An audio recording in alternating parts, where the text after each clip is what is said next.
And we are live. So, welcome to episode 162 of An American Werewolf in New Jersey. I am the American Werewolf. In the house tonight, we've got John K. Alvarez, Kermit's evil twin brother. Don't ask me what that means. I haven't had anything to drink yet. So, we're just going to let sleeping dogs lie. I think it's the pain meds. Oh, okay. Yeah. The Percocets. All right. Percodan. Yeah, that's it. Percodan. Now you're talking. All right. Percadoo, man. Yeah, that's exactly right. That's not coffee. All right. And then we've got Eric from Hey Internet Eric here. Both of them joining us tonight for something a little different. And we're running a bit behind, which is on me, but you know. When it's that good, it's worth the wait. I was finishing. No, well, I didn't get a chance to say this before we went on, but I was finishing the documentary. Okay. Okay. For the feature, and I wanted to be up to speed since I'm the host on the channel with all the info and so on and so forth. Mm-hmm. So yeah, we're doing something a little bit different tonight. Last week we were on here talking Guillermo del Toro and Hellboy. Mm-hmm. And then the Oscars happened this past Sunday, and I didn't watch them at all. I think I was in the stream with Gore doing the Penny Dreadful stream. Mm-hmm. So I completely missed the Oscars and really wasn't invested because, happy for Brendan Fraser or whatever, but, maybe rooting for Top Gun, knowing it wasn't going to win. Mm-hmm. And it looks like Guillermo del Toro won himself another Oscar for Best Animated Feature. And the animated feature is a Netflix movie of all things, Pinocchio. And Eric, I think back in late November or December, early December, when it dropped on Netflix, I just never got around to it. And Del Toro's been busy because I actually want to get into that cabinet of curiosities and all that sort of thing. Maybe we could do a weekly thing for that. But I've never seen it. Yeah. That would be a good time. But I totally missed Pinocchio when it dropped. I just wasn't getting around to it. Eric had nothing but good things to say. John, you were on the sidelines, I think, at that time. Mm-hmm.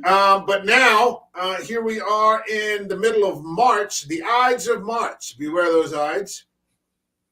And it looks like he's won an Oscar for it. So I got the idea to drop the feature that we had planned, which was Ginger Snaps Back, and pick up Del Toro's Pinocchio. So if you guys are ready, shall we get it going? Yeah, buddy. Let's get it on. Fire one. And I always get that wrong.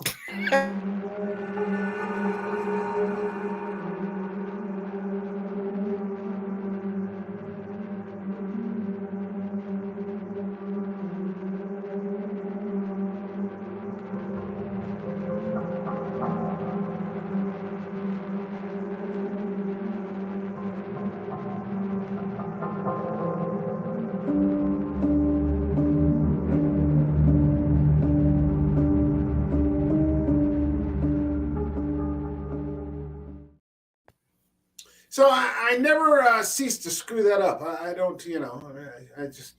That's what makes this show so special, man. That makes it something. All right. So, it's special. Yeah, that's exactly right. But I wouldn't have it any other way because otherwise I'd be talking about everything else. And then, Michael, before we start, only because you didn't get to see the Oscars,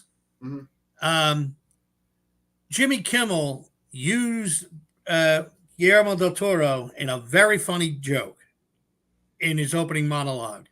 Oh, it was a different Guillermo, though. I did see some of that. Yeah. He goes, if anybody was going to come up on stage and get jiggy with me and try to slap me in the face, you got to get past Guillermo. And they went right to Del Toro. No, not the Guillermo. Yeah, the other Guillermo. Yeah, that guy actually looked like he could throw a punch. Very funny the way he did it. Yeah. And Del Toro actually busted out laughing. I've never really seen him do a big laugh, and he just threw his head back and started laughing. Yeah. Like Del. So, this movie is not the typical thing that we do on this show, Mm. and it doesn't cover really any sort of horror tropes. There's a little bit of darkness in there, Mm-hmm. but it's far outside the norm. Let's start off just with you guys, John, and then Eric. Give me your initial thoughts for Guillermo del Toro's Pinocchio. The first thing I thought was, because I didn't actually watch this till this afternoon. I waited until it was right before. And in the beginning, I'm going, oh, this is a kid's movie. And then about 10 minutes later, I'm going, oh, this is a really good kid's movie. And then when I was like right in the middle of it, all of a sudden I went, God damn it, Del Toro, I think every film he's ever put out has surprised me. Mhm. I go in with some expectation and it's always blown away. I was very surprised how much I liked a kid's movie. Okay. All right. Eric, what do you got? I was excited when this was first announced. Pinocchio is one of my favorite Disney movies of all time. And I was interested in this one because I heard it was going to be more like the book, which I've never Mhm. read. And I Yes, know there's mhm. a lot of differences. And then when I just saw the stop motion, I was just enthralled. You know what I mean? It's so amazing, which we'll get into. Is how, and you watched the special I told you to watch, and it's just Mhm. beginning to end. You just can't take your eyes off of just how No. beautiful it looks. It's got a Mhm. lot of dark shit in it, a lot of Mhm. adult themes, Yeah. and we'll just get into it. I was just blown away, and I was happy that you Mhm. decided to do this because then it gave me a reason to rewatch it. Yeah. I myself just saw it for the first time today. I said I was going to watch it yesterday, and I forget something happened, and I ended up just not getting around to it. So I watched it today, and then immediately after it, I had to walk the dog because the dog looked at me like, "What the fuck do you think you're doing? You know, you're about to have a huge fucking accident to clean up." And then I took the dog for a walk, came back, and sat down and watched the behind the scenes doc on the animation and the movie in general. It starts out and it's just magnificent to watch. Mhm. Even not acknowledging, after you see all the things that they had to do with the stop motion, you're just sort of mesmerized and you're like, wow, this is fucking phenomenal. When Mhm. you start to get Mhm. to the Geppetto and Carlo introduction of things, Mhm. and it's just magnificent and it's beautiful and it reminds me of Pans a little Mhm. bit because this is the second movie that he's done where it's set in fascist Italy. Okay. Oh no, this is fascist Italy. Pans was set in fascist Spain. Mhm. It was Okay. set in fascist Spain, but that sort of pre-World War II Mhm. kind of setup in the ramp up, as these countries start to ratchet down on their people. And then it just, you're like, holy shit, this is Mhm. fucking unbelievable. And then Mhm. for me, in the middle, a little bit, I sort of found myself dropping off a little bit, maybe for about 20 minutes. And maybe, I don't know, maybe it was just some other things that were going on around me because it's very difficult nowadays to just, there's always something else Mhm. happening. Mhm. And then the ending comes along and you're just like, holy shit, Mhm. it's a very serious thing that he did there. Mhm. Mhm. And you're absolutely Absolutely. right that he sneaks in so many different adult discussions Mhm. Yep. in this animated feature that's 2 hours long Yep. and just unbelievably gorgeous. You've got uh, Mhm. mother, like of all ensemble casts. That's You've got true. Ewan McGregor. You've got David Bradley, and David Bradley was just fucking phenomenal as Geppetto. Yes. Mhm. Recognizing him as Mr. Filch from Harry Potter, as oh god, that guy from Game of Thrones, Yeah. Mhm. The bastard guy in who was in Game of charge Thrones. of the red wedding, Yeah, basically. the Yeah. guy who was in charge of the Red Wedding, and I can't think Yes. of the family's name off the top. Walter Frey. Walter Frey. He was Walter Frey, and he was just a son of a bitch in that. Yes. And then Mhm. you watch it, and And then you see him in this. It's yeah, complete and then 180. Mhm. I've actually had a growing appreciation for his efforts, and especially to see that this man seemingly, because I don't remember him much from anything else, later in life as having this run of success. I couldn't be happier for him because I think he's probably one of those guys that sort of just flew under the radar. And then in the past 10 years, things, he's just kind of blown up. And now he's everywhere. And I'm always happy to see him. Unlike Pedro Pascal, who I'm just kind of sick of seeing. Like every time I see David Bradley, I'm like, fuck yeah, this guy's going to hit it out of the park. And he was right this time. We've got Bum Gorman as the priest, who's been in Pacific Rim. He was great in that and a bunch of other things. You got Ron Perlman, of course, because you can't have a Del Toro. And Ron Perlman was right under Geppetto and, the kid who played Gregory Mann, who played Pinocchio. His performance right there. You got Kate Blanchett. Yeah, that was a surprise. The weirdest, weirdest fucking voice acting job I've ever seen, just to give to Kate Blanchett. Yeah, John, do you know who Kate Blanchett was in the movie? I couldn't remember if she was the forest nymph or death. No, she's the monkey. Neither. She's the monkey. She's Toro, the fucking monkey. Of all people, she just screeches the whole fucking time. Kate Blanchett's the monkey. Oh, all right. Because I know Tilda Swanson was in it, and I thought one took one and the other took the other. No, they were both Kate Blanchett. They were sisters. Oh, they were sisters. One was life, one was death. Right. They were both, opposite ends. You got Tim Blake Nelson as the Black Rabbit down there in the afterlife. Yes. Favorite part of the movie. What a goddamn Black Rabbits. I'm sorry, I love them. Oh, yeah. It was fantastic. You've got Christoph Waltz as Count Volpe, who's just evil. And Christoph Waltz can play an evil. Oh, yeah. Who's just an evil, evil bastard. And then you've got Tilda Swinton playing both life, the wood sprite, and then death. Equals twins. And wow, I mean, I say all the time, give me a story. You've clearly got people who just give a shit. I mean, the attention, the amount of detail, it's unfathomable when you watch that documentary. And everything was like a hand-moved expression, that they changed with their fingers. And you're just like, holy fuck. Like, how do you not have a nervous breakdown, Yeah, John, that much fucking detail. I saw it. Oh, you saw the documentary? I saw actually the little documentary thing on making it before I saw the movie. Okay. And that might have actually been. I really was impressed with the fact. I've always been impressed with stop motion.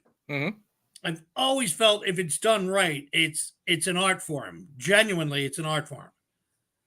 But when I was watching this, and the one clip that they were showing, especially during the documentary, when the monkey makes his way through the circus and you see all the people. And the move, and I'm going, it was fluid. You couldn't really, even it was stop motion, but you couldn't tell. It just flowed. No, it looks like, it looks digital. Yeah, it does.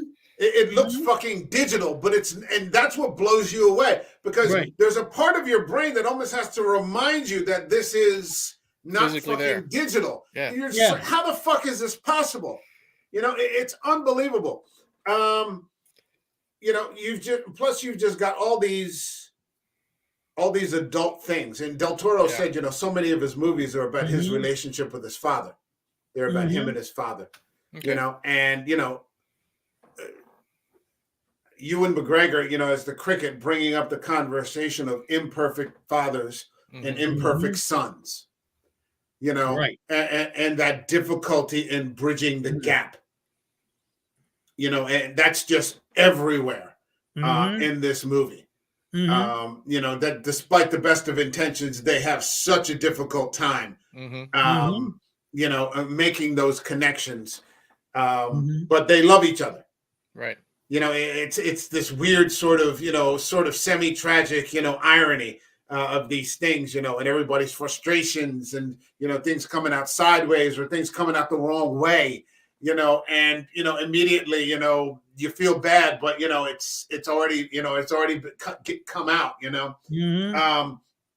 this idea that Pinocchio is just this pure spirit, he's just pure. You know, he's just Mhm. absolutely pure, and you know, he doesn't change. Right. Mhm. You know, throughout the whole thing. And I think Del Toro was saying that, you know, in the traditional Pinocchio, you know, he learns from other people what it's like to be a real boy, and then he Mhm. actually becomes human. Here, that never happens. He Right. never becomes a flesh and blood boy, but he's so And meaty pure parts. that he changes everybody else. Right.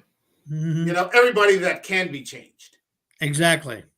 Everybody Even when that's he did turn, even when they said you'll become a real boy, you know, you won't be able to come back and blah blah blah blah blah. He never changed. He was yeah, still. I loved that. yeah, Completely yeah. selfless. Because I thought when he washed up on shore, he would be like Yeah. blonde or Yeah. A and very you're like, Disney-esque Pinocchio. You know, he was yeah, turned into which a was boy. much darker than this. Oh, I know. This was about light, much Mhm. more than it was about the darkness and the getting Mhm. sold into slavery, and all these sorts of things. Um, Oh. not having to change, to be accepted. Mhm. Loving your family for who they are. Mhm. From Geppetto's part, having to accept that this isn't Carlo. Mhm. Right. It's I'm not Carlo. Like I'm never going to be Carlo. I'm Mhm. Pinocchio. Mhm. These sorts of That's things. deep. That's actually real. Like I said, Yeah. John kept saying that this is a kids movie, and that's real. That's a lot of deep shit if you think But Yeah, that's, about it and if you for a notice, PG kids movie. I didn't say it was for children. It's Right. for the kids in all of us. If you Mhm. think about it, I Yeah. mean, there were points in this movie I was giggling like I was a kid, Mhm. and then there was points I was wiping tears away from my eyes, saying, "Why the hell am I crying?" And it just because it's that good that it pulls you in that you don't even know it. yeah. You And, get sucked. Your inner kid goes, "Oh, let's go over this part of the park." Mhm. You know. well, I mean, because it's also about what it means to join Mm-hmm. the world. Mm-hmm. What it means to join. What do I have to give up to get these people to accept me? Right. Right. What do I have to change about myself Mm-hmm. to get in with these people? Because if I don't, Mm-hmm. then I'm over here by myself. Right. This sort of thing, which is, these are very real things. So I mean, it's probably something. You're the only parent here, Eric. Mhm. You could probably sit with your daughter and watch this, Yeah, Mm-hmm. that's what we and did. she would see it on one level. Mhm. Mm-hmm. You watch it on a completely different level. Mhm. Mm-hmm. And she watches it again later in life Yeah. and sees it a different way. Yeah, and Mm-hmm. I think it's one of the. Yeah, go ahead. we sat and we watched the whole thing beginning and like right when I got off work. I've told the story here a bunch of times. That Friday, we sat down like an hour after work, watched the whole thing beginning to end. And she's 10, and she loved it. She loved a lot of the goofy stuff. Pinocchio Mm-hmm. being silly. Poor Sebastian Cricket. Every time he's on screen, he gets kicked or smashed or Mm-hmm. something like that. But she also is able to put two and two together that she understands that Pinocchio is just trying to be good and Geppetto's just mad at him because he's not Carlo. Yeah, Right. you know yeah, because he hasn't accepted him. right. Mm-hmm. So she's able to get a little bit of that stuff, and then I can't wait until later when she's Yeah, older, and she loves stop motion, like Nightmare Before Christmas, all that type of stuff, Mm-hmm. claymation. You remember the Rankin and Bass stuff, sure. from Yeah. Christmas time. She loves that. I can't wait to see in maybe like let's just say 4 or 5 years Yeah, when she's yeah, like 15 and yeah, she goes back and watches this stuff and she'll look Mm-hmm. at it differently. I guarantee she will. yeah. Mm-hmm. I'm sure that any of us could go back and watch it again. Hmm. Mm-hmm. In a week or a month or 6 months or whatever. Hopefully they'll Yeah. release this on physical media. I hope that's the case. Netflix usually doesn't release anything on Right. physical Very media. rare. Like I'd love to have like those 3 seasons of Daredevil. Hmm. I'd love to have those 2 seasons of all of those Mm-hmm. things. Yeah. But I usually don't do it. I'd love to get a copy, and I'm sure I'd pick up 2 or 3 other things that I didn't see the first time. Hmm. Mm-hmm. Same with any of us.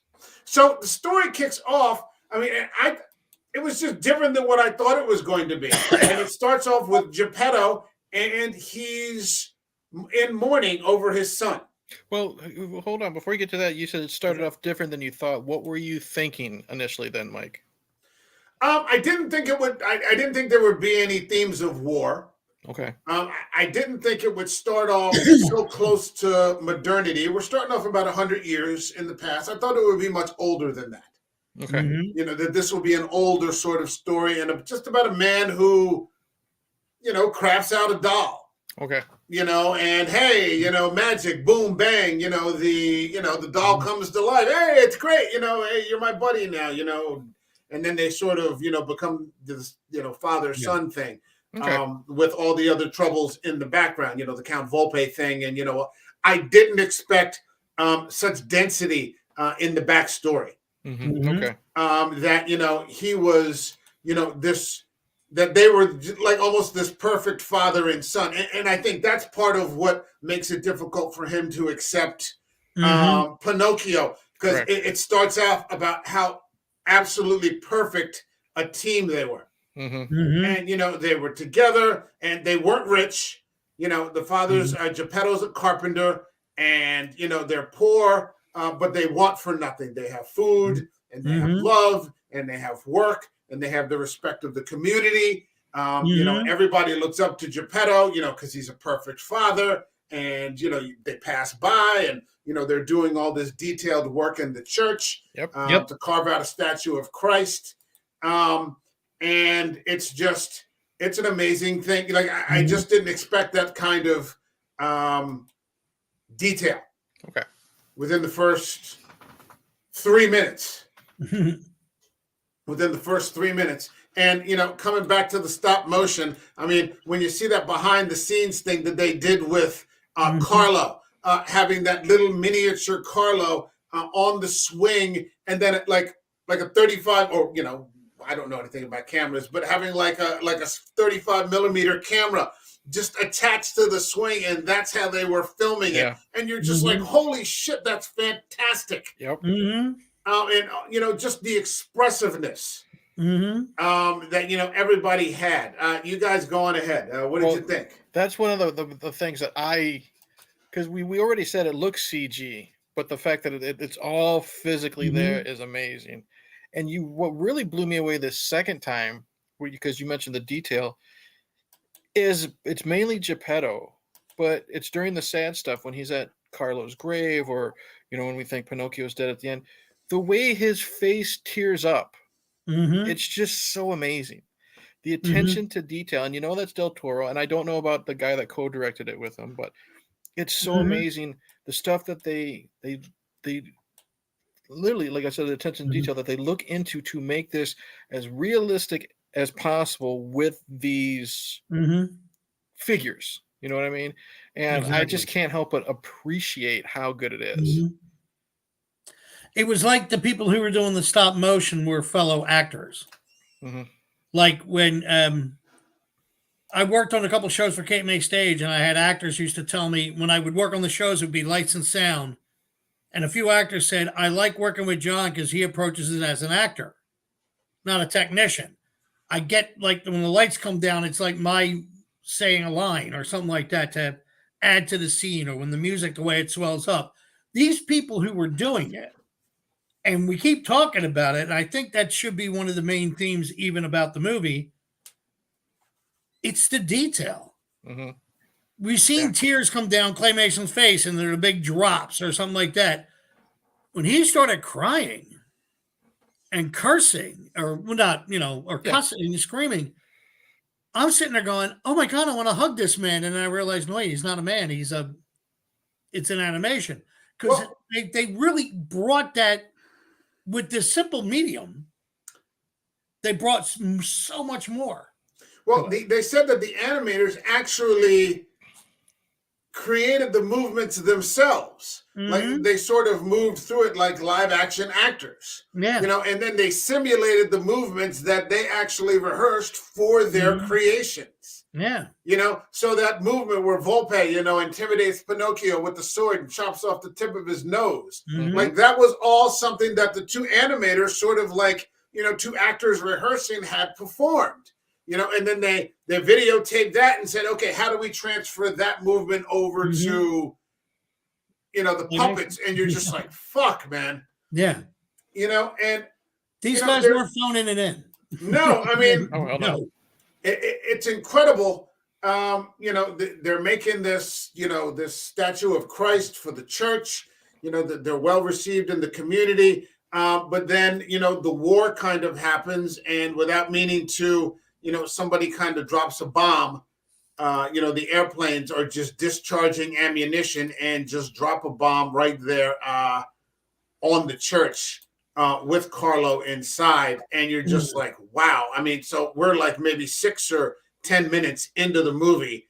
And you just got this profound tragedy of a little kid just fucking having a bomb dropped on him. And you're just like, holy shit, he's not fucking around here. This isn't it. This second rewatch for me, like I haven't seen it since December. I thought it was just Carlo caught in the middle of World War One. I didn't realize until this second viewing that they were just dumping the bombs to get rid of them. It was pure accident, negligence. They were not caught in any type of crossfire. It was an ammo dump. And that makes it even more depressing and more sad because I'm not saying, it should happen in war, but I'm like, this situation really shouldn't have happened. Yeah. At this point, we get introduced to Ewan McGregor.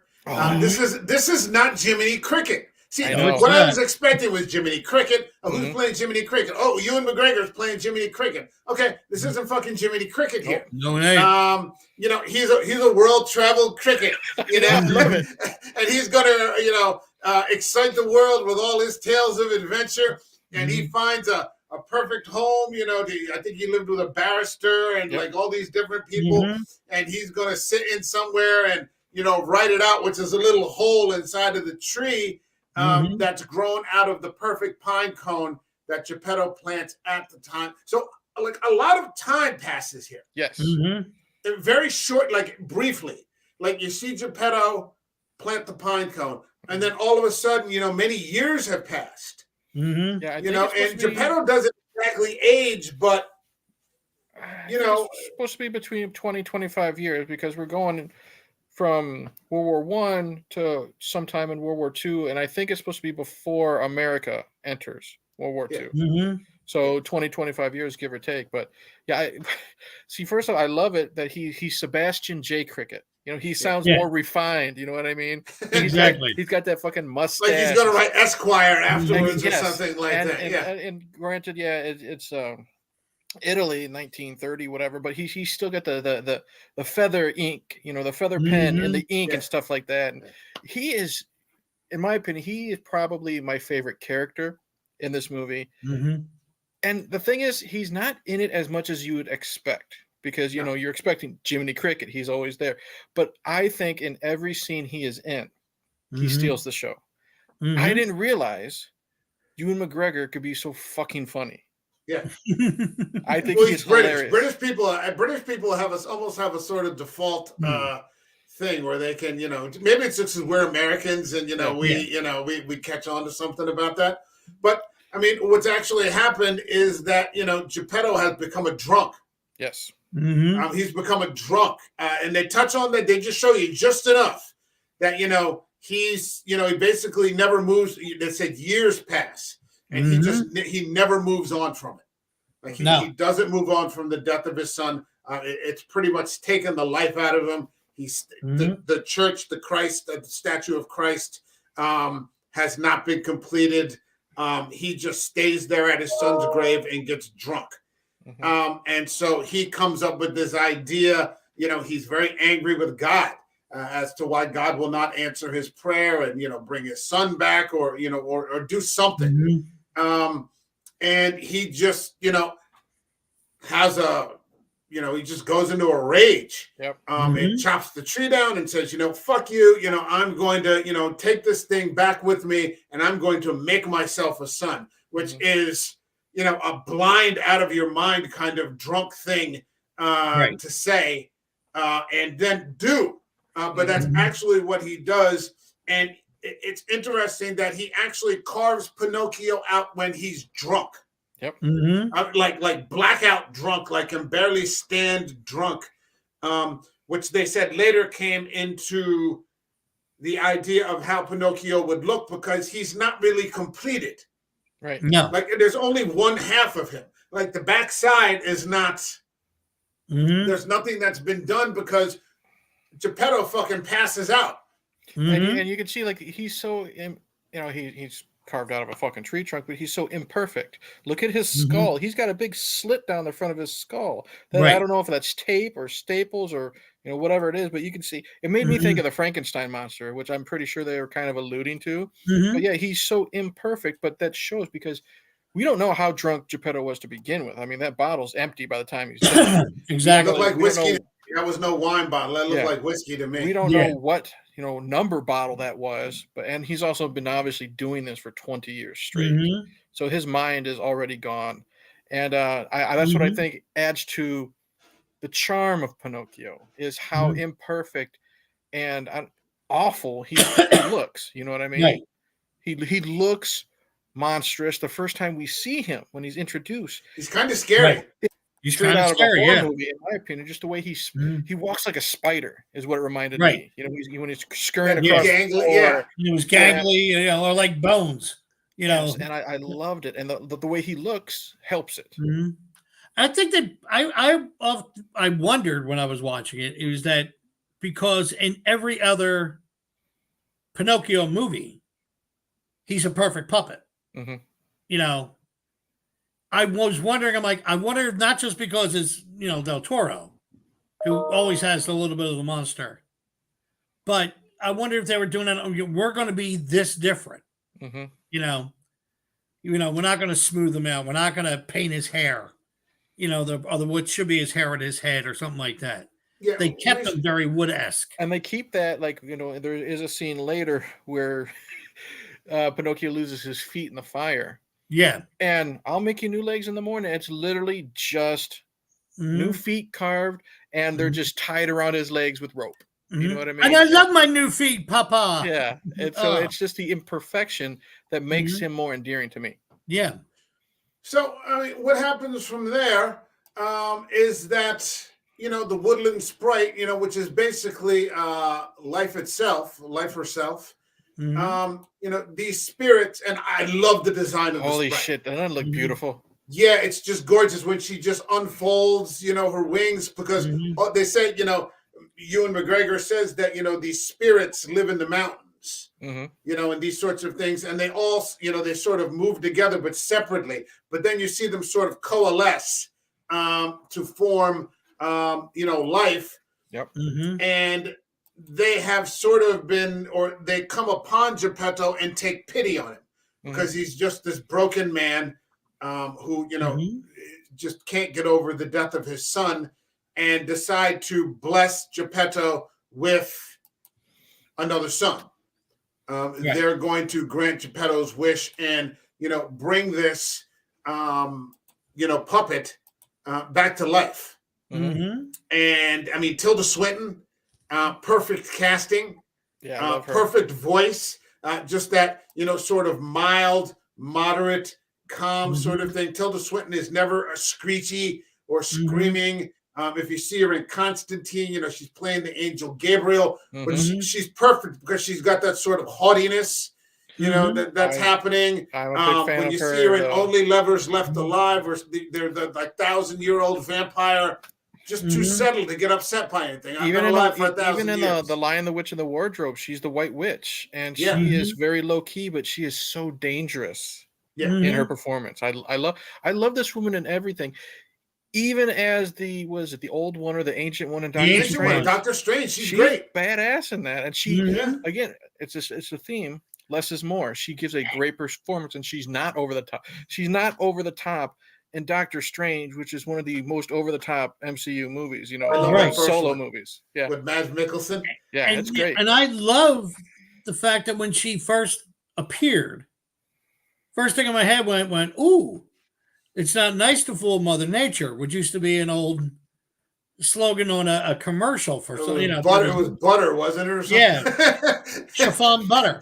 Yeah, that's it. Yeah, chiffon. The first thing I thought. I said, "This is Mother Nature reaching out to, or Mother Earth reaching out to help one of her children." I just love the use of the blue, the way that looks. Oh God, yes. Yeah, and the illuminated fingers, like life itself is coursing through her hands. She has the conversation with with you and McGregor. What are you going to do here? This, that, or the other. And yeah, I mean, it's a hell of a thing. Fantastic animation. Look at that. That's just gorgeous, and that's not digital. Right. Yeah. That's not fucking digital. That's stop motion animation. That's unbelievable when you stop to think about it. Like, I really almost want to go back and watch it again. I know. You almost do. And I really do hope, because this will be something to see like on Blu-ray or 4K. Yeah. That kind of thing. You're like, I'm sorry, Mike. Go ahead. No, go ahead. No, what they did with lights and shadow throughout this whole movie. Like the 2 times they were in the churches, since we got the first time they were in a church and the son was killed, and then the second time they got in the church and Pinocchio arrives. The way they did different lighting, the way they did, and I'm going, this is animation, and it's better than some films I watch. That attention to the detail, it's amazing. And I think if I remember the documentary, it said this took like 10 years, if not more, to create from beginning to end. Like that, yeah. I think they said one puppet could take up to a year. Jesus Christ. To get to where they wanted it to, with the expressiveness and the movements and everything. So, like someone like Pinocchio, just the puppet itself would take a year to develop. So, multiple animators and multiple teams, creating this entire universe, and then the sets, like the Italian town, we didn't even get into that. Yeah. How they did all this research with photographs and, interviews, and, how, everything sort of spirals up with the cart, with the wagon that he's got to carry, that they're on this sort of mountaintop. Just the authenticity is just like off the scale. So guess what? Pinocchio comes to life and freaks Geppetto the fuck out, because he's got all that kid sort of fucking exuberance, go. Yeah, Jesus Christ. Except it's a wooden fucking puppet and Geppetto's hungover as fuck, and what the fuck, he must think he has wet brain or something like that. He's hallucinating now, and it is a little horrorish, like something you'd see on, something just kind of comes at you like that. You're like, what the fuck, and but it's beautiful. And that's what I loved is, the human characters, they're moving very realistic. You know what I mean? We bend when we need to bend our elbows and our wrists and stuff like that. Pinocchio, since he's got screws in his joints, he's flopping around. And it's just so off-putting, even during the fun scenes, like when he's doing that little song, what's this, and it's funny because he goes from glasses to a hammer to a fucking chamber pot, you know what I mean? And stuff like that. But it's just amazing to watch how free he is as a kid, because that's how kids are at that age. Trust me.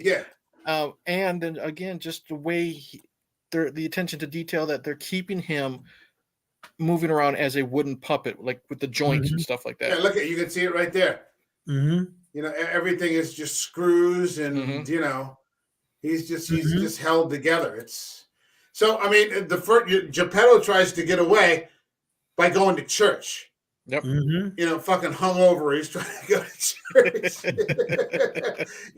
I love that. It's just, we're going to church. No, you're not. And he's kind of cruel to him. Like he locks him in that cabinet. Right. And okay, you can kind of see his point, Yeah, at first he doesn't know what's going on. He knows he got drunk, and he wakes up and there's this little wooden monster running around talking to him. So I'm sure he doesn't seem to be in the wrong at this moment in time. Right. You know what I mean? No. Go ahead, Mike. No, that's all right. I was just adding on. Go. No, that's why I felt he put him in the closet when he locked him in, because you're not real. Yeah. Boom. You're just like one of the things I work on. It's, put him, lock him up, put him away. It was that great way to dismiss the character without, going over the top with it. I Yeah, love that. he's thinking, it's too early and I'm too hungover for this shit right now. I'll be back in a couple hours. Yeah. Well, we also we start to get his interactions with people in the community because they think he's something unholy. Yes. Right. And so we start to meet the community, and they're not the most like they start out fine until you start doing something different. Mm-hmm. Right. And like it's kind of an odd argument to make because a live puppet walking into church, you could see how people would be a little put out by that. Right. A puppet just starts walking and talking, and you're like, "What the fuck is that thing?" It's some sort of that's what Chucky is. Right. For lack of a better, whatever. But that's not it's not the same context. Right. They're yelling witchcraft and stuff like that. They're yelling witchcraft and unholy, and that's where you start to meet Podesta, who's played by Ron Perlman, who's like the local, I guess, fascist affiliate. And there he is right there in the left. But we also start to come up with something that doesn't get touched on too much.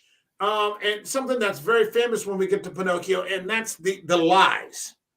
They don't lay really heavy on the lies here because Pinocchio doesn't have that sort of thing where he strays over into something bad. Right. The lies that he tells are innocent lies. He doesn't really know any better at first. Yeah, he doesn't realize he's lying. Yeah. But we see, and if anything, the lies end up being helpful towards the end of the movie, but we start by seeing that his nose is growing and branching out, and all these other sorts of things. But it was an interesting way that the storytellers chose to handle it by saying that the lie is only effective. It's not really even effective because everybody knows that the liar is lying. Right. And then they just kind of leave it alone. I love how, because we've all seen Pinocchio, and it's normally when we see the nose grow, it's just, the whoop type of thing. Yeah. I loved how every time his nose grew, it like you said, Mike, it branched out. It's crooked. It's broken. You have other, and by the end of the movie, when he has to have his nose grow, it's like a huge fucking tree branch with leaves and stuff like that. So that's so that attitude, I thought, just the creativity to it, because I was not expecting that type of that look from the nose. So too. I like that. They want to send him to school. He agrees to go to school. He doesn't even know what school is, but he wants to go. Yeah, we're going to school. What school? That's his response to everything. Yeah, we're going to have hot chocolate. What's hot chocolate? After the fact that he's already enthusiastic about it, he wonders what it is second that he just signed on for.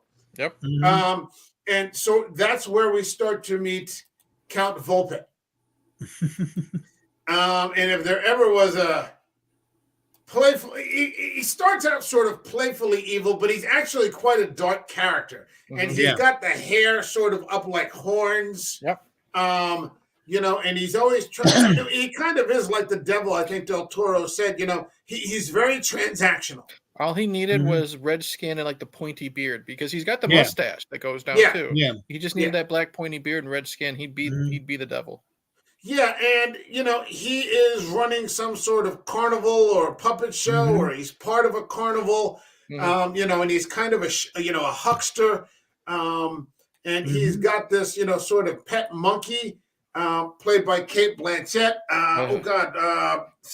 Spazzatura, who's kind of his abused pet. That he just kind of keeps on hand, and Spazzatura starts out kind of as his lackey. And tells him that, hey, I see this, this living puppet. This will make us a lot of money. Take it from there. What did you think of? First off, I think it's amazing that Cate Blanchett, she's a big time actress, career that's been around for forever.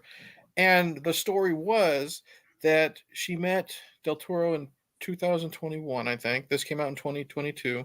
And she Mhm. said, I would do anything to be a part of this Right. movie. Mhm. And he basically said, everything's done, everything's been cast. He's like, basically, the only thing we have left is the fucking monkey. And she said right then and there, I'll do it.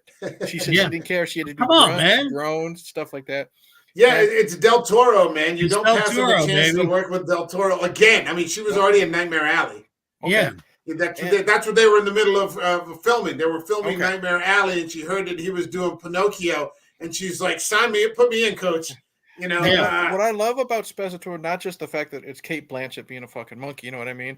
He looks mean yet sad and sympathetic at the same Yeah. time. You know something's going to happen with him. He's going to come around because you can just tell by the way he's been beaten and abused that he's eventually going to get away, type of thing. But he looks so monstrous with the blind eye Mhm. and the Joker grin and stuff like that. You know, the Mhm. raggedy clothes. And again, he's feral. it's Yeah. so amazing the way to see him move. You watch the documentary when he's hopping through the town, you know, he's up in the air and stuff. You know, that fucking figure is on strings that they had to remove and stuff like that. But it's seamless. Yeah. It's so good. And Mhm. Christoph Waltz is just amazing being this Yeah. evil Mhm. man. And he gets worse up until his final scene. You know, Yeah. that build up. Just great characters, great villains. Yeah. Well, he's the perfect fairy tale villain. Mhm. You know, starts off a little evil, but as the road goes on, you just see how deep he'll go. Mhm. And he got and the spasmodic monkey, as it were. No, she reminded me, or the monkey reminded me so much of like the Hunchback of Notre Dame. Yeah, I Only can see that. because the Hunchback in the beginning, people thought was evil and this and this and this, but he actually cared. He was just this beaten into submission, beaten into the submission, way. and that's He what was- it. That's what. To me, that's why I was like, at one point in time, I said, you know, if they kill this fucking monkey, I'm turning this off, because that would have broke me, you know, Yeah. type deal. Because I get was that. digging him, you know, a lot, even though I didn't know it was Kate Blanchett. Spazzatura is a good character, but what ends up happening is that he ends up convincing Pinocchio to skip school, skip the first day of school before he even gets there. Signs him up to be a big star. He's got that long transactional, you know, fucking contract. You know, And he like doesn't even know how to yeah, write. Yeah, like And a kid, that's- he can't sign his name, so it's just like a smiley face son. And, You know? and in a way, that's actually quite dark in that, you know, you're sort of manipulating this little kid, Yep. you know, Right. on his way to school. You know, that's It's- actually a very dark thing. It's stranger danger coming to the van with a piece of candy. Yeah, I was just Yeah. thinking. Yeah, and so he takes him and, you know, he basically kidnaps the kid, Mhm. you know, and throws him in the circus. And the kid loves to perform because he doesn't know any better. And Geppetto has to come and kind of rescue him. Mhm. And that's where, you know, the first sort of meltdown of Geppetto occurs. And he does the one thing because Pinocchio lies to him. You know, his nose is growing. And he basically tells him, you know, he's a burden. Yeah. Right. He's a burden. And, you know, that's part of where the wheels kind of come off. And that's kind of a salute to David Bradley's performance, because he's so stressed. You know, after all these years, he's got another kid, except this kid isn't like the idealized version of his dead son. Mhm. And he's also angry. Yep. You know, he's still angry at the world. And Mm-hmm. it's just, you know, this thing that he is asking for, like many of the things you ask for in life, isn't exactly what he thought it was going to be. Right. I asked for You know, a son. it's I that got one this. thing. Well, it's that one thing that, you know, be careful what you wish for. Yeah. You know, you just might get it. And he's gotten it, and he's struggling. Yeah. And you know, it comes up in conversation. You know, what is a burden? Mm-hmm. You know, these sorts of things. Mhm. And yeah, I mean, it goes kind of dark from there. Mm-hmm. Also, at that point, I believe that he gets killed. He gets run over by the truck. Yes. That's Right. his first encounter with death and the black rabbits. Right. Where I guess when you die, you go down to this place with these talking rabbits that are playing cards.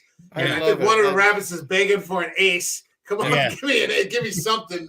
That's great comic. Let's go there. Go through the door. You need some of that levity in this type of film. I love how right when he's hit by the car, we go immediately, and then again, it's the use of the blues. I love the use of the tint of blue here, and we cut right to it's a casket with these rabbits being pallbearers. It's Pinocchio. You have his face carved into the casket, and then he just opens the door. Hey, what's going on? Type of thing. I'm alive. No, you're dead. That type of stuff. And they're basically just trying to ignore him, and they're focusing more on their fucking poker game. Yeah, because they've probably seen so many fucking dead things. Yep. Yeah. One must come through like every second, so they're like completely fucking immune to all of this. And yeah, it's just it's fucking great. This is where he also meets Death. Yep. Right. Again, played by Tilda Swinton. Who is the inverse of the wood sprite, who is life. Right. And it's also a great bit of exposition in that he gets explained the rules. Yes. You can't die. Which at first he thinks is this great thing. But she explains to him, that, life is full of suffering. And for some, life can be hard, and for a person who can't die, it can be, unendingly hard. This isn't exactly, what you think it's going to be. He has to make a lot of adjustments. But I was just blown away by the detail that goes into this puppet. Using the ridges and things, like the pine cone, the perfect pine cone. She also, this perfect sort of thing that, is explaining him to the rules of, what it is to be himself. I love what it means. They're sisters, but they're just so different. Like you saw how pretty the wood sprite was, but Death is still beautiful to look at, but is more monstrous. You got the body of like a griffin. You know what I mean? Her tail is two snakes, if you notice that. Yeah. And what I love about, it's funny to say this, what I love about Death more is Tilda is great, light and dark. I think I like her performance better as Death because, she has more to work with. She's in the movie more as Death, but I like how Death just seems fucking bored. You know what I mean? She's always got her hand on her head in her hand, like this. She's just looking for something to do. And I think that comes off in her performance, and it just makes, I don't know if sympathetic is the right word, but that's what she does for eternity. She's dealing with these people day in and day out, and it's just the same thing over and over again, repetitiveness. And that's just something I liked about the character. Yeah, she's seen it and heard it all before. Yeah. And then that's why, for lack of a better term, she's probably the better teacher. Look, you're going to come back here again. This is what you have to, it's, that type of deal. And when she's explaining it to Pinocchio, and in a sense explaining it to us, we all know what's going on. Well, it's also a much less idealized interpretation as compared to her sisters. Right. And I love how saying that the thing that her sisters did shouldn't have been done in the first place. Yeah, and that's what I was going to say. She's like, oh, that sister of mine. She's like, she always was the sympathetic one or something like that. Like she's just like, great, she did it again. You know what I mean? Yeah. Which means there's a couple other wooden puppets running around out there. Yeah. Something along those lines. Yeah. But, explaining to, that his life, eternal life could possibly be an extremely difficult thing. Once you really stop to think about it. She also points out the fact that his loved ones, his father, his papa does not have eternal life. Yeah. So at some point he's going to watch the people that he cares about die, or the people that he cares about are going to die. He's not, he's just going to keep going on. But, that doesn't stop him because, once he realizes that his papa thinks he's a burden, he decides to leave. And that's just a fantastic song. Where there are small musical numbers in this, but it's not a musical. No. And that farewell, my papa thing is just very sad. Yeah, but it's amazing. It's amazing. It's farewell, my papa, and you can tell he's sort of singing it to his father, or it's about his father. But that's when the flip side starts to come in, and you realize that it's become this sort of national anthem for the fascist movement, and that, Mussolini is, I guess, mandating that the children be taken from their homes, go to war, to go train to fight. This theater of war in Europe. And so it becomes this dual purpose sort of song, and all of them, equally awful. Where you see the one boy, Ron Perlman's son, and his mama has to let him go, right? To go off, and she, it's rough to watch. And one thing we didn't mention, we talked about the rules. I thought the creativity with the rules of death was every time he dies, there's an hourglass, and he is dead for however long it takes for the sands to go through. And every time he dies, there's more and more sands added. And again, that added to just the possible situations that would happen later on. But then I love how instead of, Pinocchio just, poof, he's back into the real world. He literally gets sunken into like this sand pit. Yeah. And it just looks so dangerous and beautiful at the same time. You know what I mean? But he's not afraid. He's like, wait, I'm not finished yet. No, he's gone. And she just says, well, too late. Or she'll say, see you next time, stuff like that. Right. Yeah, it's like something out of a dream. When you're trying to, maybe you're trying to do something like you would in your waking life in a dream. And it's a dream. It's just, it's not going to happen. It's not going to happen. So, I mean, we've also got Il Duce. They actually bring Mussolini into this. Yeah. Oh, God. And his one act of rebellion against Volpe is to basically shit on the performance and talk about poop the entire time. Literally. Right. Because he realizes, one, Volpe has not been sending money to his papa. He has no idea that his papa is like looking for him everywhere. And his father's old, and he doesn't have any money, and so it's very rough, and his father is barely hanging on, but he's trying to find his son because the cricket is sort of, there's that one scene where Ewan McGregor sort of gets in his face and he's like, what the fuck are you doing, man? Well, this is still your son, you selfish son of a bitch. And then, in a PG way, he says that to him. Right. And again, that's what I love about Sebastian. He looks so dignified. He's, like I said, he's always getting stepped on or electrocuted for comedic relief.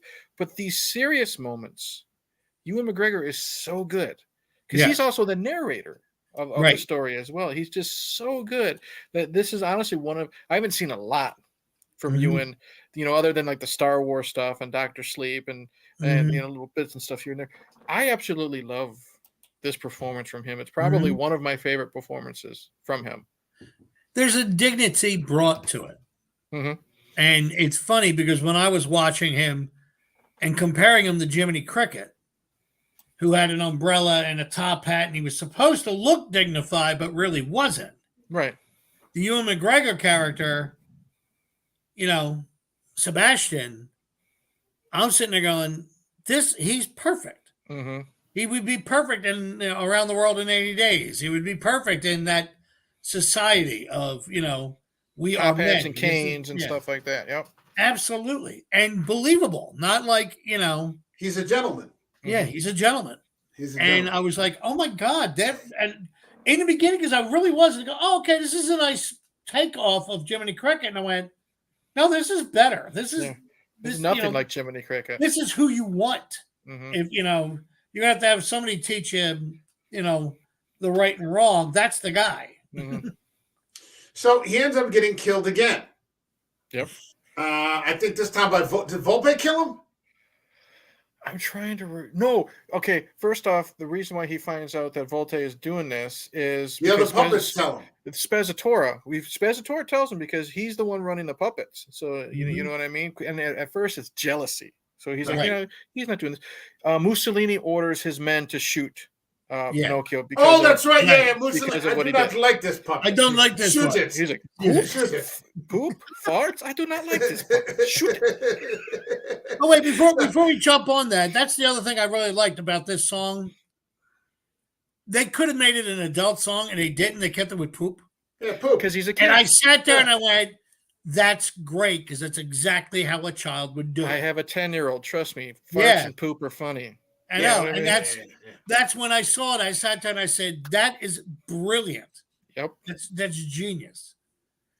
So he comes back to life again, and now he's with the elite troops of the fascist youth, being led by Ron Perlman. And we know Ron Perlman goes up with Del Toro all the way back to Kronos.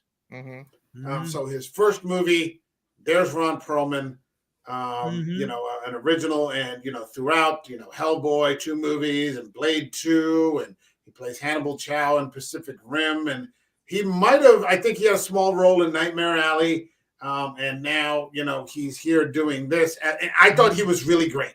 Oh, Yeah. and you know what really is kind of scary if you think about it. The reason why he wants Pinocchio is because Pinocchio can't be killed. Yeah. You know what I Right. mean? Like technically. So after Mussolini's men shot him, he went, scooped up the body, threw it in the back of the truck, and is just waiting for him to come back to life. Yeah, That's He's very a- twisted. he's a Yeah. zealot.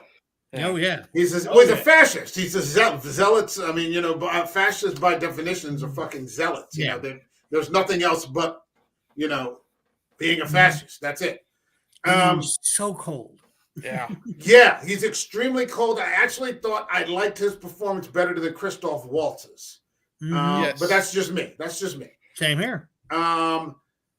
He's just Cold. brusque and rough and Yes. cold, and he's willing to have children kill each other or at least simulate killing each other. Well, yeah. He hates his own son. He's because he's disappointed. He's disappointed in him, disgusted in him. Yeah. Yeah, because he thinks that his son is weak and soft. When in reality, his son is just a kid. Yeah, he's just Right. a kid. He's scared. Yeah, he's scared and he doesn't want to kill people. Hey, Right. sorry, I don't want to kill anybody. I don't want to go off to war. I'm 10 years old. But Perlman sees nothing but that. And, the discussion between Pinocchio and what's the son's name? Candlewick. Is just really something. Because you can see that Pinocchio has grown. Yeah. And is, giving this, this idea, because Candlewick thinks that he's a burden to his father. Right. And he's like, people get frustrated and they get angry and they say things sometimes. That doesn't mean they don't love you, Well, And I thought just one of the most heartbreaking things was, when Candlewick starts crying and he goes, I'm going to get him to like me. and the sad thing is, you realize it when Pinocchio says that, when, Sebastian is saying that, fathers say things they don't mean. There's been times when I've gotten pissed off at my daughter and there's been a shouting match and then I go back and I have to apologize, because kids drive you fucking nuts. But the thing is, when Geppetto said that to Pinocchio, he was hurting from the death of his son, the frustration. He did not mean to say that. He might have at the moment, but he did not. But the problem is here with Ron Perlman character, he meant that towards Candlewick. Yeah. That's the big difference. He meant that. Like, look at the disgust in his face. Yeah. He's sitting there drinking his tea, drinking his coffee, whatever it is, and the boys they're forced to play this capture the flag war game type of thing. They got to go to the bell tower and tie the flag. They become friends. They decide, hey, they're laughing. They tie the flags together so they can both. They're happy. They're proud of themselves. It's the perfect solution. Yeah. We both. It's a won. tie. It's a tie. And then Ron Perlman's character, he's not even looking at them. He's looking at his fucking coffee cup. Taking snowflakes out of it. Yeah. Oh, is that how it is? Yeah. And he pulls out a gun. Shoot the puppet. Shoot the puppet. Yeah. He's making his son with a real gun because they were in there, with paintball guns, basically. And he is making him puppet or not. He's making his son kill a living being. Yeah. And he wants him to be a monster. Yes, like him. Yeah. Yeah, he wants him to be a monster. And Chadwick as Candlewick as a character, he was the first one who noticed Pinocchio. Dad, what's that? Mm-hmm. You know, and I can't believe I'm saying this to an animated feature, but the arc of that character's story he taught Pinocchio to put his feet in the fire because he thought it would be funny. Yeah. And then when you see him become friends with this wooden boy. Yep. Yeah. And then stand up to his father. Yeah. Mm-hmm. No, I won't do that. Yeah. I was sitting there going, go, kid. Yeah. You wanted to cheer him on because he was, well, that's what this is wrong. Yeah, he says, you think that I'm weak and this and blah, blah, blah, but I'm strong enough to say no to you. Yeah, I could still tell you no. And that's what I'm doing. I'm telling you no, I'm not going to shoot him. And then I think this is the scene where the bomb comes down. Yeah. Yeah. It's just this perfect shot of this bomb just zooming in and it hits Ron Perlman. And, that's kind of the end of them. Mm. But isn't that also the end of Candlewick? I thought I heard him call for. He calls, because you see when the explosion happens, and it's funny as fuck animation. You just see Pinocchio flying out of the explosion, and he lands. He yells for Candlewick, and I think you do see Candlewick come out of the rubble, and he yells for Pinocchio. But that's the last we see of him. That's the last. So he did survive the explosion, but after he yells like Pinocchio's name, that's the last we see of him for the movie. And unfortunately, he fought. This is where I was just like, Jesus Christ, Volpe again. Mm-hmm. Okay, Volpe just won't give up. He's been searching for him because apparently the poop song completely tanked Volpe's career. Yeah, his career went down the toilet, literally. Yeah, his career went down the toilet. So he decides he's going to fucking burn Pinocchio alive. He crucifies what the fuck am I watching? At this point, I was like, wait, what's happening here? Yeah. But then he actually lights him on fucking fire. Yep. Mm-hmm. And you're just like, holy shit. And that's when Spazzatura has his redemptive arc or his moment. Yeah. And because Spazzatura was in on the poop song, because in between Spazzatura getting jealous and telling the truth to Pinocchio, you see a scene where he's getting the shit beat out of him and berated. So they work together. Yeah. Yeah. And so, he decides that, he's not on this Team Volpe anymore. Mm-hmm. He's Team Pinocchio. Yep. So, he drags him the fuck out of there. Yep. And that's kind of it for Volpe too. I think another bomb falls on him. Yes, another bomb falls, and they get knocked off the precipice or whatever. And Spazzatura lands in the water, and Volpe goes splat on a rock. There's no blood or anything, but that's right. That's right. Yeah. Splat. Mm-hmm. Yeah. So he's dead. Which was interesting because they land in the middle of a fucking minefield. Now, I don't know who came up with the idea of placing a minefield in the middle of this fucking movie, but it actually plays a bit of a part because we've already seen that Geppetto has gone the role of Jonah and has been swallowed by this giant fish.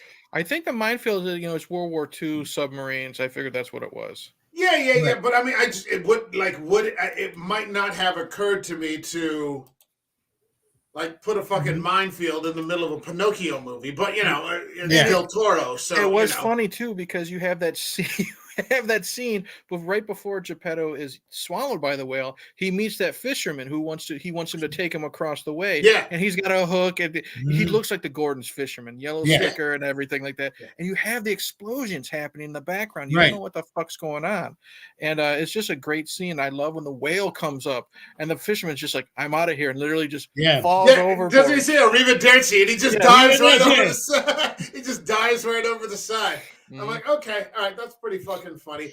But I mean, they all get swallowed by the fucking whale, and Geppetto and Pinocchio have their fucking reunion. Mm-hmm. And so from there, wait, what did you say? I said it's a very sweet moment with the way the voices are and just the animation. And I love the disgusting detail to the inside of the whale because they're sucked in through the ocean. But then suddenly Yeah. that clear water turns like a murky green brown, so it's like mixed Yeah. with stomach bile and stuff Yeah, like that. yeah, and it's thicker. It's thicker than the Spezzatura water. It's Spezzatura is like, literally stuck in a bubble of it. You know what I mean? Like in the scene before that, when he was using Sebastian as the bait on the hook to get the fish, Yeah. he pulled him out of the water. I laughed my ass off at that because he was dripping with it. Yep. The attention to the bile detail even was great. It's just the way the whale looks is so creepy and nasty. And it was only 3 feet long. Yeah. And what ends up happening is that they use the spout hole, the blowhole, to escape. But from then they blow the fucking whale up. He swallows one of the mines. Right. And that ends up killing Pinocchio again. Yes. And so he goes back this last time to have this conversation, and it's basically, well, does anybody want to? Well, I like this because it's a great scene. You know what I mean? I love how they have to figure out how to get, up to the blowhole. And of course, the whale just happened to fucking swallow a lighthouse, of all things, you know what I mean? You're fucking running with the movie. And again, Pinocchio has to lie to make a fucking tree branch so they can get to the blowhole. I love that. And just when, Spezzatura makes it over, Sebastian makes it over, you think everyone does. No, they fall. Right. And then eventually, they get out, this and that, because the whale sneezes. And I love how it swallows one of those mines, but it's stuck on one of the teeth. Right. So not only does, Geppetto looks like he's not going to get away, Pinocchio does the right thing. He just, I'm just going to save Papa. He goes down and he just pushes that trigger. He detonates it, yeah. And then what I love here is he's no longer amused by the afterlife, you know what I mean? I gotta get back. He kicks open the fucking casket and he runs straight to death and he says, "Send me back now." And I love how he doesn't give two shits. I mean, she basically says, she gives him the rules. You can go back early, but you'll be mortal. And he doesn't care. He doesn't even think twice about it. And I love the fact how she was dropping him a hint. It's like, well, I really can't tell you. Tink, tink, tink. Yeah. You got to break the rules. Tink, tink. I loved that, the way they were bringing that in. And he knew it. He made the choice. Also explaining that if he did go back again this time before the time ran out, he would be mortal. It's permanent. Right. He would be mortal. And that pretty much would be it. So, he thinks about it for a second. He's got to go back and save his father. Yep. Right. So he goes back and, he does everything that he can to save his father. But he's not strong enough to save himself. Right. Because he's only got one arm this time. And this is where this is where the surprise came, because I thought when he came back this time as a mortal boy, right, he would be human. That's exactly what I was thinking too. And he wasn't. He was this detonated puppet with one arm missing, one leg missing. Yeah, one leg missing, struggling to bring his father up to the surface. Yep. Gets him up, but then can't sustain himself. Right. And Geppetto comes ashore. But Pinocchio's gone, and I just thought that this was fantastic. Oh my god! He's just a broken puppet now. He's just a broken puppet, and it's then that I think the full weight of everything comes crashing down on Geppetto. Oh yeah, you believe that he is now basically holding this inanimate object. And you listen to the sound, because when he's shaking it, and his head's bopping up and down, you hear the nuts and the bolts and stuff like that. So that helps with the realism of this is just wood screwed together. But it's, again, the performances is so, it's heart-wrenching. You know what I mean? Right before this, we literally had Spezzatura come on shore and he barfs up Sebastian. You know what I mean? Right. Sebastian just faints.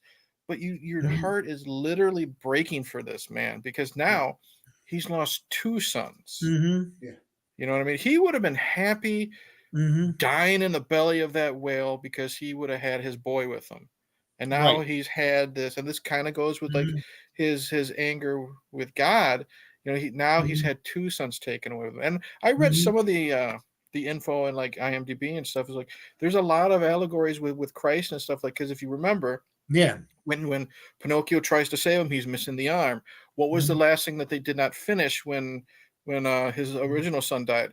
They're putting an arm on the Christ figure. So that was just a little allegory. And it's just like I said, it's just so heartbreaking, and you believe these performances like this could be a flesh and blood actor And doing this, and that's where the tears start happening and stuff like that, and just the attention to detail is amazing. And when you went back to the church way in the beginning, and Pinocchio said, "Well, who is that? He's made out of wood. Why do they love him and they don't Why do love they me? love Yeah. him and hate me?" Yeah. Mm-hmm. And then when he comes, when he was shaking the body, that's the first thing I thought was like, well, of course he's now the puppet. The spirit's gone. Mm-hmm. You know, that whole religious or Christian belief that when the soul leaves the body's just a shell now. Mm-hmm. And that's, you know, to me, and that's when I'm trying to stop myself now from tearing up Yeah, it's because very sad. when he realized it, and you're right, when you hear that noise Mm-hmm. That's what and did you it. know it's empty, you're going, God damn, this is supposed to be a kid flick. And you know, And It's not a kid's it's not a flick. kid flick. right. It's not a You kid know. flick. And not. like I said, I mean, Or the it kid does- in all of us, as I it was does putting its earlier. job, but the animation, they do such a great job Mhm. making this puppet so lifeless now. Everybody who's on this did it. I mean, Mhm. the voice acting, the even the tempo, the dialogue, everything was hitting it out of the park for this movie. The score. The score. I mean, yeah, everything was the songs, even the little silly songs that he was singing. Mm-hmm. I They love were- that they they were talked perfect. about when they made the score that they used only wooden instruments for a very Which unique is sound. They used great guitars, they attention to used detail. piano, they used mandolin, they used the Mhm. woodwinds, the violins. They were on. There's no brass. Right. There's no Thank God. punching kind of sound. Yeah. It's a very unique sound. But at this point, the spirit comes back to Geppetto. And Mhm. I just thought that it was one of these, killer fucking scenes where he's describing what the experience, you wanted some joy in your life. And he's like, yeah, he brought me joy. It was this terrible, terrible joy. Mhm. Yeah. That's That's a key line right there. Terrible joy. yeah, Mhm. it's just been this, I don't know Mhm. what else you call it. There's no better way to phrase it than that. Mm-hmm. And Cricket at that, he wants his son back. Yeah. Right. He realizes, where he's gone wrong with these things. And the Cricket, invokes his deal Yep. That's right. that I had forgotten about. I did too, and I love how it's kind of to a lesser extent him pointing the finger at her, kind of like he pointed the finger at Geppetto earlier. You know what I mean? Mhm. Yeah. Yeah. He's saying no, I want my wish. Sure, I didn't do it as be as good of a conscience, to a lesser extent as I was. I fucked up a lot, but I did the best I could. Right. And you said And- that was fine. Yeah. You know. And then she says, love okay, that. what's your wish? And again, kind of like when Pinocchio, without thinking, cracks the hourglass, without thinking, Geppetto or Sebastian, she's like, well, duh, I want him back to life. You know what I mean? Bring him back. Yep. Yeah. Mm. And, he says, he makes it very clear to his father that he's not Carlo. Yes. At that point, he states it clearly. I'm not Carlo. I will be Pinocchio, and you will be my papa. Mm-hmm. Mhm. And then It's such a great, like when he comes back to life, cliche or not, one of my favorite shots in this whole fucking movie is you got air quotes dead Pinocchio. Okay. And we're looking up at Geppetto, and you just see Pinocchio's hand touch Geppetto's face. Yeah. And just the way the animation looked like he's Mhm. comforting his dad. You know what I Right. mean? And Right. it's just great shit. Mhm. and it was so- Go ahead, Mike. Right. Go ahead. No. Go. No, I was just going to say I'm glad they didn't do the Disney-esque moment. Mm. Like people used to laugh at the very end of the Little Mermaid, that when she comes out of the water the second time, all of a sudden she gets her legs, but she's completely enclosed and everything else, and walks off with the prince. They didn't do that. He's still It missing was an arm. just- He's still missing a leg. Yeah, You know what I really- you knew Geppetto had to put them back together. You knew, but it was, and it was just that moment where he was, even as busted as he is. Are you okay? Yeah. You know? What I loved mean, again, boom. What I loved is they Wipe. didn't go the cheesy route where like Pinocchio wakes up because of a tear from Geppetto falls on him, that type of Mhm. schmaltzy shit. It was just he just wakes up. And it's a great scene. Are you there? Yeah. Mhm. Yeah. So I mean, no, it froze for a second, but I mean, what I liked, I think, best of all, was that we went beyond that. Mm-hmm. We went into what happens afterwards. Yeah, I didn't expect this. Yeah, I didn't expect this Mhm. either, and we find out that they all stay together for a very long time. Right. Spazzatura, Pinocchio, Geppetto, Mhm. Cricket. Yep. And then one day, they show the next scene, and Geppetto's in a wheelchair. Mm-hmm. Right. And so you're assuming that the war is over. Italy is getting back on its feet, and Geppetto's in a wheelchair, and then he's old, and then one day he's just gone. Yeah, Right. he's laying in a bed. Yeah, and then the bed just sort of he just sort of disappears, and the bed is empty. Yep. And then one day Cricket goes, and I didn't expect any of this. No, and what I didn't expect especially is like, and then one day he found me motionless on the windowsill. Yeah, Yeah. This is the guy narrating this. yeah, Mhm. And then we're now seeing, like, I mean, there's a little joke, like, how he's narrating the stuff at the end, but and he just looks so Peaceful. lifeless. The color has like Sebastian is this great dark blue, and Mhm. now he's kind of like a white color, when he's Mhm. dead. I didn't expect that. And then the scene that really got me is Mhm. when he's walking up to the grave with Spazzatura Yeah. with the flowers, and then he kneels down, puts the flowers on the grave, and it's Spazzatura's grave, and he's Yeah. nowhere behind him. Right. yeah.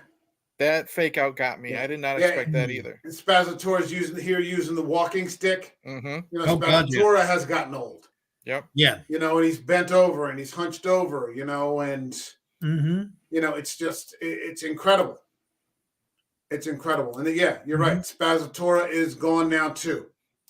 And then, just like that, they say that one day, after everyone was gone, Pinocchio walked out into the world.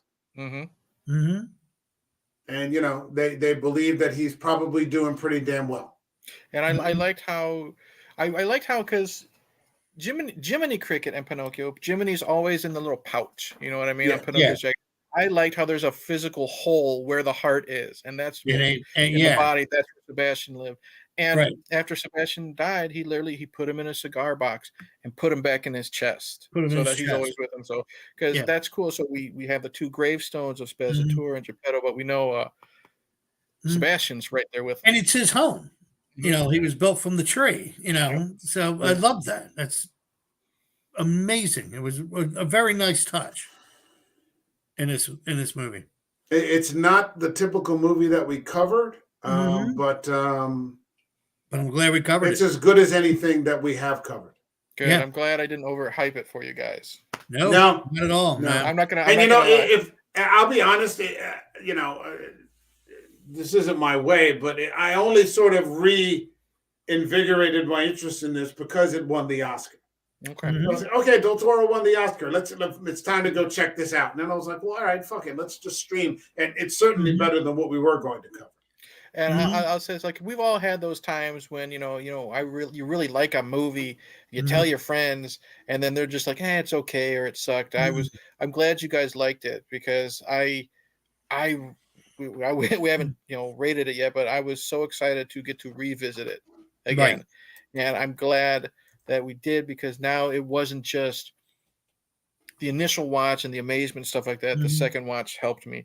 And Right. I love how we get one last shot of the rabbits because that's how Sebastian's telling the story. He's telling it from the afterlife playing poker. And the rabbits, I'm sorry, besides the fact that they were funnier than hell, I love the rabbits. If I had to play a part, it would be the rabbits. They reminded me of the donkeys from the Walt Disney film because the long ears and they were playing poker. And everything in that movie when they were the kids and turned into the donkeys type deal. I sat there and went, oh, they picked another long-eared, Mm-hmm. Animal and did a completely different take on him. Oh, it Yeah. was great. Great, great, great. Fantastic. Well, is there anything that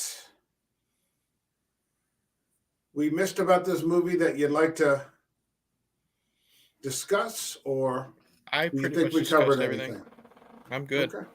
All right. I'm good. All right. Well, I guess this is the part in the stream where we rate the movie. This channel has a rating system that goes from 0 all the way to 5 by halves: 0, 0.5, 1, 1.5, all the way to 5. So 0, for example, would be I'd rather eat a bowl of moldy strawberries than watch this movie again. All the way to 5. I believe you. All the way to 5, which is like, this is cinema.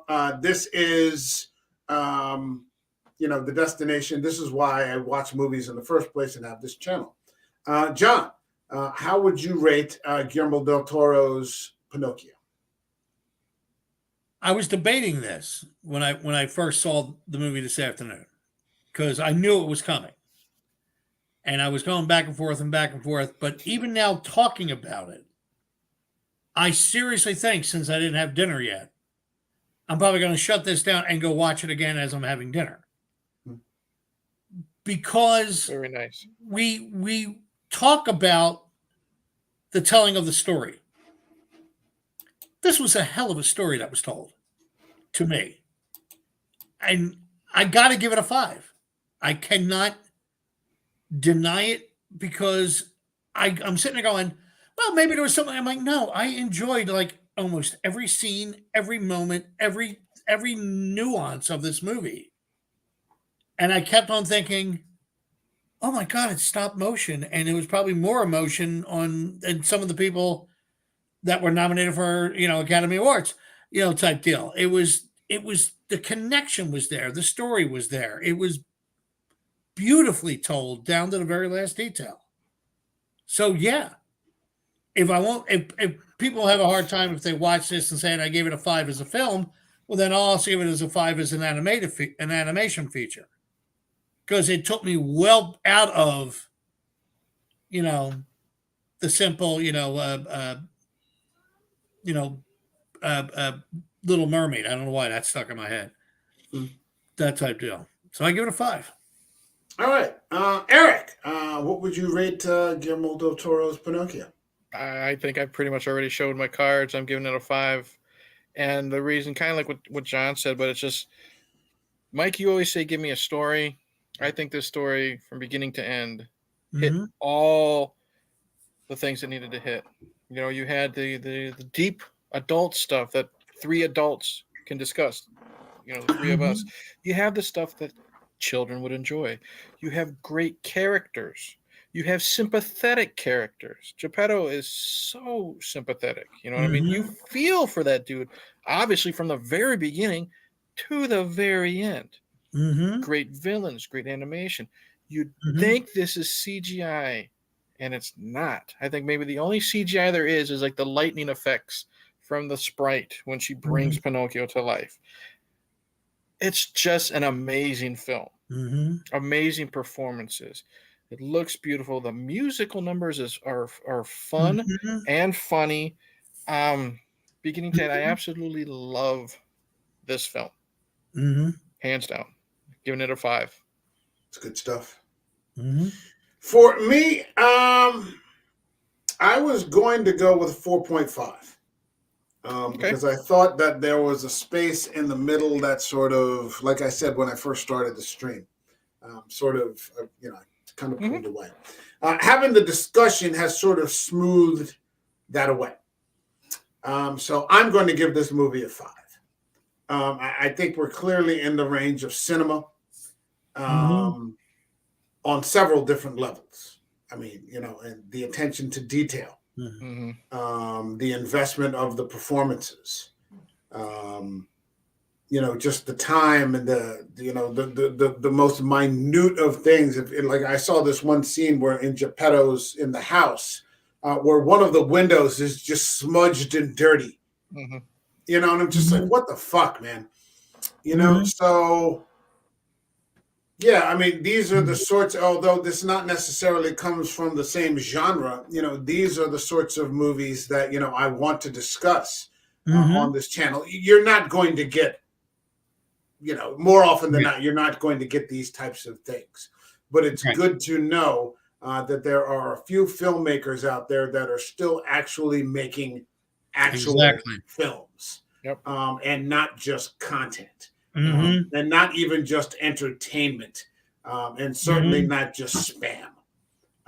You know, there are real people out there still doing it that are clearly fanboys, you know, of their own stuff. You know, this guy Villanueva, you know, Nolan, you know, and a couple of others that are still out there doing it. Yeah, it's a 5. It's a 5. Cool. Before we go, because you mentioned about something we didn't talk about real fast. Yeah. I don't know whose idea it was, because I know Eric was saying you didn't see Ewan McGregor. I remember when Ewan McGregor also did musicals, when he did Moulin Rouge, the film. And he did. I love the fact that every time Ewan McGregor would start to sing, something would happen. Yeah. I'm like, I don't know who did that, because, and I was howling at it, because I know some people who see Ewan McGregor sing, they go, "Oh, well, somebody just shoot him." You know, he said that some people didn't like him when he did the musical stuff. I howled. I don't know whose idea that was, but that was a very good comical touch. So I don't, you know, I don't know that I would sit down and watch a live action movie with Ewan McGregor singing, but for this, and in these circumstances, yeah, I thought it was great. I thought it was great. Yeah. All right, so John, do you have anything you need to plug? I'm going to find out, I think, in about 2 weeks, but there's a good chance I might be writing 7 different plays for a living history museum. That's going to be performed throughout the whole thing. You know, based in a village in like 1853 to I'm sorry, 1835 to like 1857 is where this village is down here.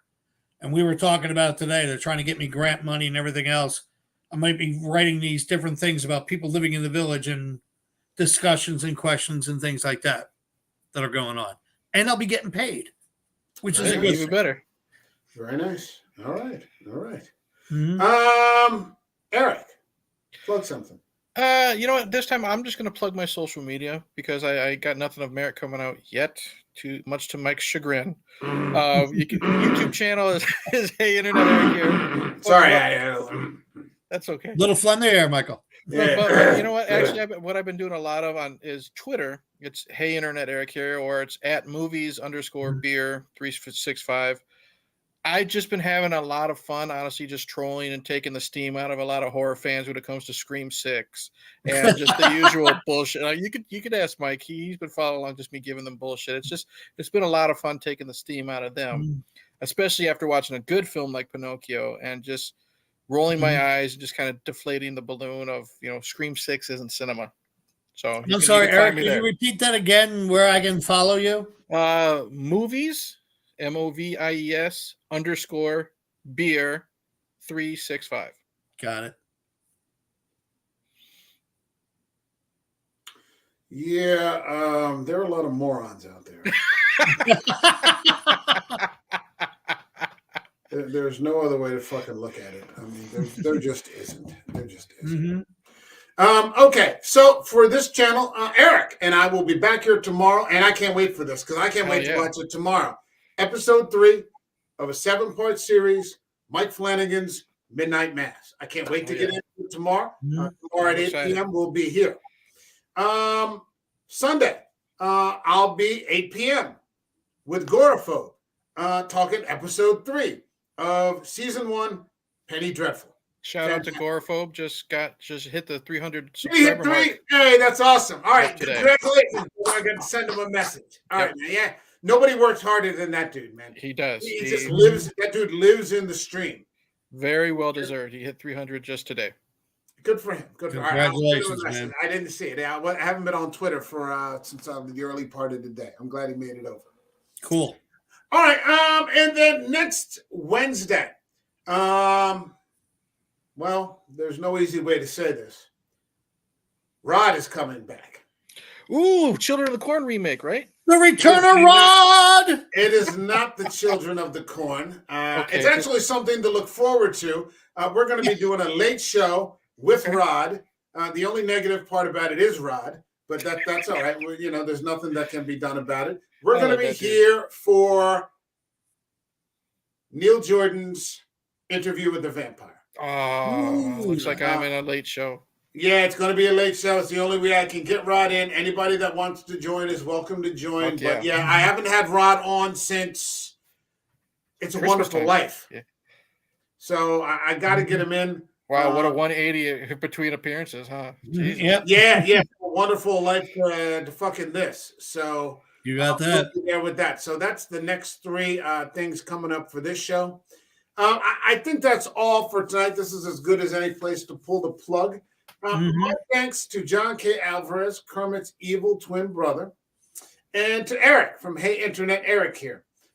We will be back tomorrow, 8 p.m., doing it all over again. I can't wait. Take care, everybody, and we'll see you in the next video. Cheers. Have a good night. Peace.